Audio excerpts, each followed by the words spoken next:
Selamat pagi Bapak, Ibu, Saudara-saudari jemaat Tuhan yang terkasih. Sebelum saya menyampaikan firman Tuhan, izinkan saya memperkenalkan diri. Nama saya Maria Tunai, biasa dipanggil Maria. Saya mahasiswa Teologi Universitas Kristen Satya Wacana, Fakultas Teologi Angkatan 2023. Pada kesempatan ini, saya melaksanakan praktik homiletika 2 di GKJ Beringin Wonorejo. Saya bersyukur dan berterima kasih atas kesempatan yang diberikan kepada saya. Kiranya Tuhan menolong dan memberkati kita semua melalui firman-Nya. Baik Bapak, Ibu, Saudara-saudari jemaat Tuhan yang terkasih, tema kita pada minggu ini adalah menjadi pembawa harapan di tengah keputusasaan. Dalam kehidupan kita, Bapak, Ibu, Saudara-saudari jemaat Tuhan yang terkasih, setiap orang pasti pernah mengalami masa-masa yang sulit. Ada saatnya kita merasa sedih, kecewa, takut, dan kehilangan harapan. Ada sebuah istilah dalam psikologi yaitu malam gelap bagi jiwa.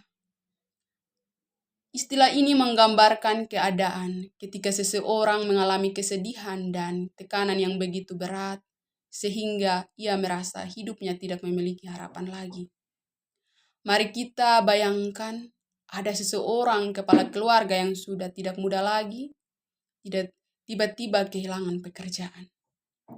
Sementara kebutuhan keluarga harus terus berjalan, biaya sekolah anak masih harus dipenuhi dan banyak tanggung jawab yang harus dipikirkan.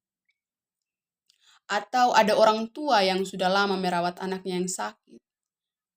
Setelah sekian lama berharap, tiba-tiba mendapat kabar bahwa keadaan anaknya semakin sulit. Dalam keadaan seperti itu, hati seseorang bisa menjadi sangat sedih dan merasa tidak berdaya. Walaupun tubuh tetap berjalan seperti biasa, tetap melakukan pekerjaan sehari-hari, tetapi di dalam hati ada rasa kosong, lelah, dan kehilangan semangat. Keadaan seperti inilah yang digambarkan dalam kisah Nabi Yeskiel tentang lembah yang penuh dengan tulang-tulang kering, di mana bangsa Israel saat itu juga merasa hancur dan kehilangan harapan. Mereka merasa hidup mereka sudah tidak memiliki masa depan. Namun melalui penglihatan itu, Tuhan menunjukkan bahwa tidak ada keadaan yang sulit baginya. Tuhan sanggup menghidupkan kembali apa yang sudah dianggap tidak ada harapan. Bapak, Ibu, Saudara-saudari jemaat Tuhan yang terkasih, kitab Yeskiel ditulis ketika bangsa Israel sedang mengalami masa yang sangat sulit. Mereka berada dalam pembuangan di Babel. Mereka kehilangan segalanya. Kota Yerusalem dihancurkan, bait Allah yang megah diruntuhkan, dan mereka dipaksa hidup sebagai tawanan di tanah asing. Keadaan seperti ini membuat bangsa Israel hancur total. Melalui penglihatan di ayat 11, Tuhan membawa Nabi Yeskiel ke sebuah lembah yang penuh dengan tulang-tulang kering. Tulang-tulang itu menggambarkan keadaan bangsa Israel yang sudah tidak berdaya, yang hancur dan tidak memiliki harapan lagi. Namun Tuhan menunjukkan bahwa keadaan yang sulit sekalipun dapat dipulihkan oleh kuasa-Nya. Tuhan memulihkan bangsa Israel melalui 2 hal. Yang pertama, Tuhan merapikan kembali yang sudah hancur. Dalam ayat yang ke-7 dan ke-8, ketika Yeskiel taat menyampaikan firman Tuhan, terjadilah suara berderak-derik. Tulang-tulang itu saling mendekat dan menjadi satu. Kemudian tumbuh urat, daging, dan kulit sekali sehingga menjadi tubuh yang utuh. Tetapi di akhir ayat yang ke-8 dikatakan, tetapi belum ada nafas di dalamnya. Artinya, tubuh itu sudah terbentuk tetapi belum memiliki kehidupan. Hal ini mengajarkan kita bahwa manusia bukan hanya membutuhkan perubahan yang terlihat dari luar, tapi juga membutuhkan kehidupan dan kekuatan yang berasal dari Tuhan.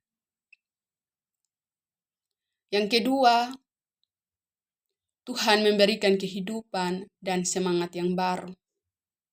Dalam ayat yang ke-9 dan ke-10, Tuhan memerintahkan Yeskiel untuk bernubuat kepada nafas hidup. Kata nafas hidup dalam bahasa Ibrani adalah ruach, yang berarti nafas, angin atau roh Tuhan. Ketika nafas itu masuk ke dalam tubuh-tubuh tersebut, mereka hidup kembali dan berdiri menjadi pasukan yang sangat besar. Bapak, Ibu, saudara-saudari jemaat Tuhan yang terkasih, dari firman Tuhan melalui kitab Yeskiel ini, kita belajar bagaimana kita menjadi pribadi yang membawa harapan di tengah keputusasaan. Yang pertama, membawa harapan melalui perkataan kita. Bapak, Ibu, saudara-saudari yang terkasih, perkataan kita mungkin terlihat sederhana, tetapi sebenarnya memiliki pengaruh yang besar. Perkataan bisa membuat seseorang merasa takut, tetapi juga bisa membuat seseorang semakin sedih dan kehilangan semangat. Kadang-kadang tanpa kita sadari, perkataan kita kepada keluarga, teman, tetangga, atau sesama jemaat bisa membuat orang lain merasa semakin berat dalam menghadapi masalah. Karena Tuhan sudah memberikan penghiburan dan harapan kepada kita, maka kita juga dipanggil untuk menjaga perkataan kita. Mari kita gunakan kata-kata yang baik, yang menguatkan, dan yang memberi semangat kepada orang-orang di sekitar kita. Jadilah pribadi yang melalui perkataannya dapat membawa pengharapan bagi orang yang sedang mengalami kesulitan. Dan yang kedua, menjadi gereja yang peduli dan membawa perubahan. Selain melalui perkataan, Tuhan juga memanggil kita untuk menjadi gereja yang peduli terhadap sesama. Di sekitar kita mungkin ada orang yang sedang mengalami kesulitan, ada yang kesulitan dalam memenuhi kebutuhan hidup, ada yang sedang menghadapi pergumulan keluarga, ada yang merasa sendirian dan membutuhkan teman untuk mendengarkan cerita mereka. Sebagai jemaat Tuhan, kita dipanggil bukan hanya untuk beribadah, tapi juga untuk hadir dan peduli kepada mereka yang membutuhkan. Jangan sampai kita hanya memikirkan diri sendiri, tetapi lupa melihat orang-orang di sekitar kita yang sedang membutuhkan perhatian dan kasih. Bapak, Ibu, saudara-saudari yang terkasih, melalui firman ini kita belajar bahwa Tuhan tidak hanya ingin memperbaiki keadaan hidup kita dari luar, tetapi Tuhan juga ingin memulihkan hati kita. Sepanjang hidup kita, Tuhan selalu menjadi sumber kekuatan dan harapan bagi kita. Tuhan menguatkan kita ketika kita lemah dan menolong kita ketika kita menghadapi masalah.